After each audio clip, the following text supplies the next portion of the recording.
time for change. Bernard Hopkins versus Kelly Pavlik. Not for a belt. They're fighting at a catch weight. You know, my man like to set traps. You want to set it off. You got my man Doc. You see when they introduce us. I mean, when other people set the show off, there's no introductions. But I like showing respect. My man Doc's Big Mizzle. We disagree. We can agree to disagree. Who voted for him? This one. Ride or die. And Coltrane's here in spirit. Coltrane's here in spirit. He'll blop in every once in a while, you know, with the editing and all the technological advances. I don't even really have a hat on.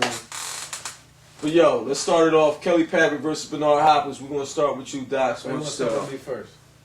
Are you picking on me? Maybe because we started with Ride or Die last time. Wait, why don't you start with you? So you see what our shows come to? This is what our shows come to. Why don't we start with you? You saw the Brotherhood 1 year ago. It hasn't even been a year now. We're all at each other's throats. Oh yeah, it ain't a year.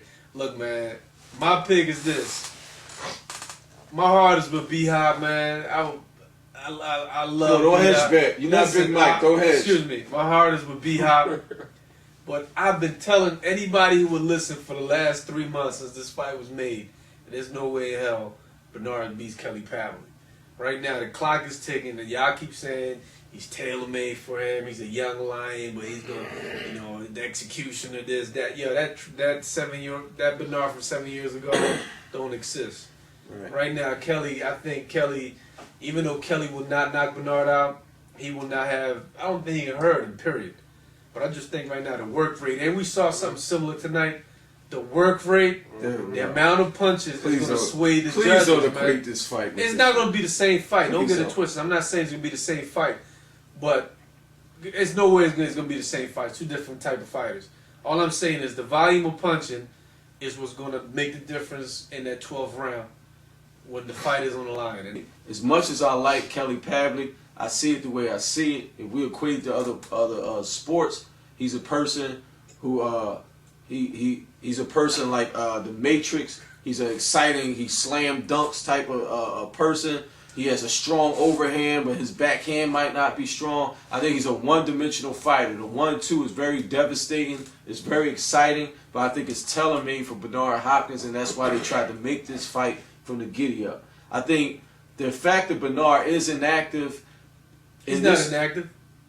He's not inactive. I'm not talking about far as taking fights. I'm talking about in the ring.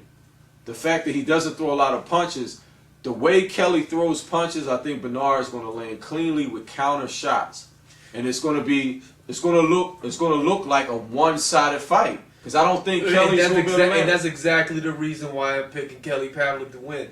Because we know Bernard's going to do everything from a pure standpoint to warrant him winning the fight.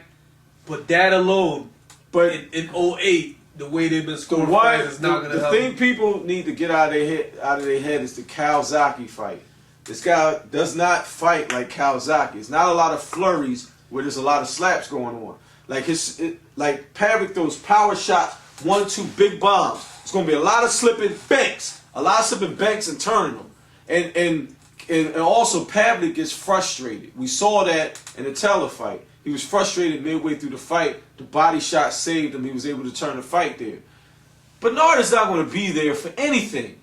And then you got to look at it realistically. The guy does not have enough tricks in his toolbox to find Bernard. And he's going to miss him. And he's going to get countered. I think it's going to be a one-sided victory that's going to put Bernard back up in the echelon. Top fighters. Bernard got what it takes to do that for 12 rounds. Yes, I do, because I don't think he's going to have. He's not going to have to work as hard as Kawasaki. I don't care. There's nobody in that weight division that's going to make him work as much as Kawasaki. Even though Kawasaki couldn't hurt him, but he makes him work because of the angles and the way he throws punches. That Bernard fights two ways, either early or late. What is it going to be this time? Is he going to start early and fade late? Or I think this fight is going to mirror Tito's fight without the knockout. It's no way he can fight like he's not going to knock. It's going to be a lot of clean counter punches. On his last fight? No, I'm basing it on his last 4 or 5 fights. Yeah. A lot of clean. He's going to be a lot of clean counter punches. But we all know ever since he fought Jermaine Taylor, he starts early. And no, he never. He starts. Listen, if he starts early. He fades late if he But post Taylor had a masterful performance against our man Tarver? Tarver. Can't count Tarver. It's not like Kawasaki I gaining agree. 2 pounds. I agree with. It's gaining 10. I agree with Sleep. I believe Bernard Hopkins is going to be victorious. Because of what? Because I think he's going to have a couple of trips of. I think Kelly Pavlik fights the same way. Kelly Fights one-dimensional. He one-dimensional. He comes straight forward and he throws punches, but he fights the same way. And I think being there with somebody like Bernard Hopkins that can anticipate every shot that he's going to throw and able to circumvent that and frustrate him and make him look stupid. I think that we would probably see one of Bernard's probably best fights before he even. It is. It's going to be like the Tito fight. He either throws 1-2s, 1-4s, or everything is set up off the jab.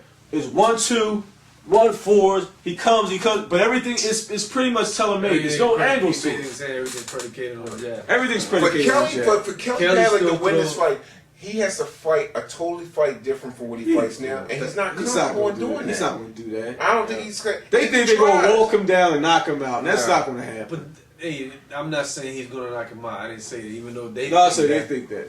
But all I'm saying is this though, man. Bernard is just short, like the last fight against Joe Calzaghe. I know Joe's output is crazy. He throws his volume of punching is what 100 punches around sometimes. Bernard could have won that fight though. And the but he didn't. He got tired. One reason why. Let me tell you. Can I tell you why? Freddie Roach. What's that got to do with Freddie Roach? Because Freddie Roach. Big Mike, what do you have in your hand? Freddie Roach, and I've been saying this for a while. Other than Pacquiao, Freddie Roach is the kiss of death for anybody in their corner. Big Mike, what do you have in your hand? I have immense, but that's beside the point. Let me get one. Freddie Roach, and let me tell you, I don't like the way Freddie Roach trained people. He trained Tarver against Bernard. He trained him terribly. He trained. You're not gonna blame Mackie Showstone at all for that? He trained Oscar a couple of times. You said you had immense. This is gone, man. Every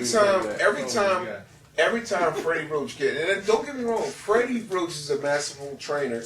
He trains my favorite fighter right now, Manny Pacquiao. That's your favorite fighter? Manny Pacquiao is my favorite fighter right now. I think this fight to me. I think we can go back several shows and you probably. This fight to me is gonna come down to stamina and fatigue. I think Bernard. That's what's gonna come down to for Bernard, man. We all know what Bernard can do. I think Bernard's gonna be so far ahead of the scorecards. He's gonna coach. But Kelly gets tired too. Kelly got tired he got tired in both Jermaine Taylor fights. No, he did. Yes, he did. Well, when did he get tired? He got tired. He didn't get tired. He did get tired. Jermaine got tired. Jermaine got tired too. I didn't get tired in the first fight when he knocked him out. He got tired he got tired early on in the first couple of rounds. he got tired. He got tired. He got tired. Kelly Pavlik, watch it. First of all, don't Kelly didn't get tired. Don't ridicule me, man. All right, don't ridicule me. Docs is laughing too. You got a personal issue with you, Big Mike. You're guffawing. Everybody else is laughing. You're guffawing. Why you said I ridicule you? Because you're guffawing. You're like, that's the way I laugh. That's the way I laugh. Why do you have a personal problem? When did he get tired in the second fight? I'm trying to remember that. The second fight toward the later rounds. Let's go back to the first fight. When did he get tired in the first fight? You said the early rounds. When? Now. Right now. Go ahead. I think after Jermaine Taylor aired him out, what was it, the second round? Yeah. I saw Kelly Pavlik with his mouth open a lot. Because he's knocked out. I said afterwards. You're talking about when he went like that. That was when he got knocked down. No, I'm not talking about that. What are you talking about? Go. I see Kelly doesn't get tired, man. Rated that. I see Kelly Pavlik getting hurt. I mean, getting tired too. I see him getting tired in this fight. But you had examples of him getting tired in previous fights. Before we move on, I just want you to explain to the people what you were talking about. Go. He was tired in the second Jermaine Taylor fight. Yo, Ride or Die sitting here itching. I want to hear when was it? Because me and Ride or Die have been having this dialogue for the last 2 months. You know, it's funny. I bleed Philadelphia sports. I love the Phillies. Go Phillies. Yeah, so too excited when you say that. I want the Sixers to win. We haven't won anything in years. We don't count Bernard Hopkins. All right, I want the Sixers to win. I want to be successful. Eagles win a little bit of slump. You know, Flyers, I don't watch hockey. Please, Ryan Dodd. You know, nobody in Philly refers to Bernard Hopkins as team sports. Come on, man. You know that. Alright. You and Coltrane be interrupting people like Seriously, a champ man. on the street. Oh, come on. All right, And y'all done interrupted me? All right, and I like to fly, and I don't watch hockey, but Did you go to the parade? However, You didn't go I'm to the going to parade. vote against Bernard Hopkins. You didn't even go to the parade. I'm gonna vote against Bernard Hopkins on this You gonna fight. vote against him? Did you go to the parade right now? Just tell the And people. the reason why I'm gonna vote against Bernard Hopkins on this fight is because of the fact that I didn't like what I saw in that Kawasaki fight. You know, he was just really, truthfully, I hate to say it, it just looked old in that fight. You know, and the reason why was, number one, it wasn't like Kawasaki did anything spectacular. All he did was throw punches. Didn't really hurt Bernard. He just outworked Bernard. Now he's fighting a younger guy who, okay, besides the fact that he throws basic 1-2s, Bernard's style any other day could beat Kelly Pavlik, but he doesn't have the energy to throw the output in that style to kind of throw Kelly Pavlik off.